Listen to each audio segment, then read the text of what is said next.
lamig-lamig naman talaga ng boses at sweet ng walang iba at walang katulad, Miss Nina. Thank you so much. Iba po talaga. Pero kailan mo ba masasabing at her best ang isang soul siren, Miss Nina? Actually, dalawang bagay. At her best ako kapag nakikita kong masaya ang madlang people pag naririnig nila ang aking music at sa buffet. At your best ako sa buffet.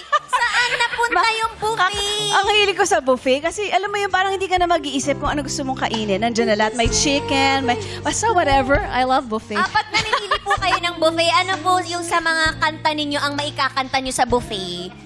Through the fire? Para mainit-init? Pwede, oo. Through the fire. O kaya, Jealous. love moves in mysterious ways. Ah, yan, love diba? moves in mysterious ways. Oh my gosh, nostalgic. I love that song.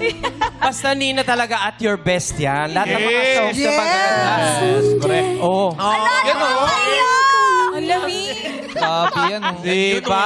Patugtugin mo yung isa pa, yung cover niya nung ano, yung kanta ni na Jugs. Ano yun? Ano? Yung Nina Muli. Iba yun! Ayun!